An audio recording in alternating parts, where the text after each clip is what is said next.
পান নাই, বারবার শুধু আমার উপরে কেন কেন কেন। ঢাকার বনানী ও গুলশানের আভিজাত্যপূর্ণ এলাকায় একসময় রাজনীতি, আলো আড্ডা আর প্রভাবের কেন্দ্রবিন্দু ছিল কিছু প্রাসাদ সদৃশ বাড়ি। সেসব বাড়ির মালিকরা ছিলেন দেশের ক্ষমতাশালী রাজনীতিক, শিল্পপতি কিংবা সরকারের উপদেষ্টা। ৫ই আগস্ট শেখ হাসিনা সরকারের পতনের আগুন ছড়িয়ে পড়ে, তখন সেই ক্ষমতার প্রতীক হয়ে ওঠা প্রাসাদগুলো রক্ষা পায়নি। আগুনে পুড়ে ছাই হয়েছে, কেউ পালিয়ে গেছে, কেউ জেলে, আর বাড়িগুলো পড়ে আছে সময়ের সাক্ষী হয়ে এক ভয়ঙ্কর নিঃসঙ্গতায়।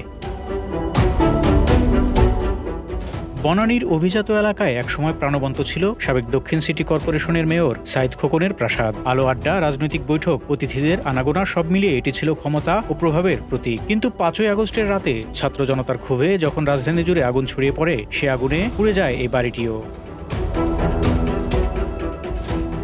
দীর্ঘদিন পরিত্যক্ত অবস্থায় পড়ে থাকার পর সম্প্রতি দেখা গেছে বাড়ির চারপাশে নতুন সীমানা প্রাচীর তোলা হয়েছে, গেটে বসানো হয়েছে নিরাপত্তারক্ষী। ভেতরে আছেন এক কেয়ারটেকার, যিনি দাবি করেছেন ধ্বংসাবশেষ সরানো হচ্ছে, নতুন বিদ্যুৎ সংযোগ বসানো হচ্ছে, কিছু ভাঙা অংশও মেরামত চলছে। তবে স্থানীয় সূত্র বলছে এই সংস্কার আদালতের অনুমতি ছাড়াই করা হচ্ছে। দুর্নীতির মামলায় সাইদ খোকনের ৩টি বাড়ি আগেই আদালতের নির্দেশে জব্দ করা হয়েছিল, ফলে নতুন নির্মাণ কাজের বৈধতা নিয়েও প্রশ্ন উঠেছে।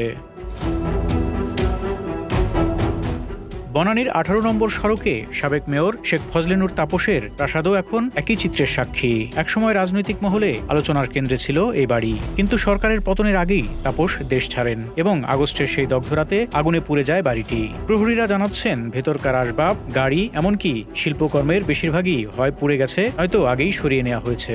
বাড়িটি এখন কড়া নিরাপত্তায় ঘেরা, কেউ ছবি তুলতে বা ভেতরে ঢুকতে পারে না। একসময় যেখানে নেতাদের সমাবেশ, সাংবাদিকদের ভিড় আর রাজনৈতিক পরিকল্পনার গোপন বৈঠক হতো, এখন সেখানে কেবল নিঃসঙ্গতা আর পোড়া দেয়ালের নীরবতা।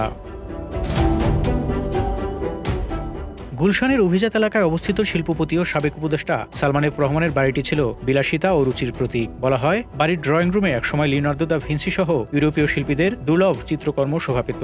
বাজার মূল্য ১,০০০ কোটি টাকারও বেশি সেই সংগ্রহ এখন নেই বললেই চলে। বর্তমানে বাড়ির চারপাশে কড়া নিরাপত্তা, ছবি তোলা সম্পূর্ণ নিষিদ্ধ। স্থানীয়দের ধারণা সরকারের পতনের পরপরই বাড়িটি বন্ধ করে দেওয়া হয় এবং পরিবারের সদস্যরা বিদেশে অবস্থান করছেন। ভেতরের বহু মূল্যবান আসবাবপত্র ও শিল্পকর্ম হয় সরিয়ে নেওয়া হয়েছে, নয়তো অগ্নিকাণ্ডে ক্ষতিগ্রস্ত হয়েছে। ঢাকার অভিজাত এই এলাকাগুলো একসময় রাজনৈতিক শক্তির প্রতীক ছিল। বনানী ও গুলশানের এই প্রাসাদগুলোই সিদ্ধান্ত হতো কে মন্ত্রী হবে, কে হবে মেয়র, কিংবা কোন ঠিকাদার কোন প্রকল্প পাবে। কিন্তু আজ সেই প্রাসাদগুলোর দেয়ালে শুধু পোড়া দাগ, ফাটা জানালা আর ধুলো জমা নিস্তব্ধতা। মালিকদের কেউ জেলে, কেউ বিদেশে, কেউ নিখোঁজ, আর সময় যেন সেই প্রাসাদগুলোকে নিয়ে লিখছে ক্ষমতার পতনের ইতিহাস। Desk report, Dhaka express.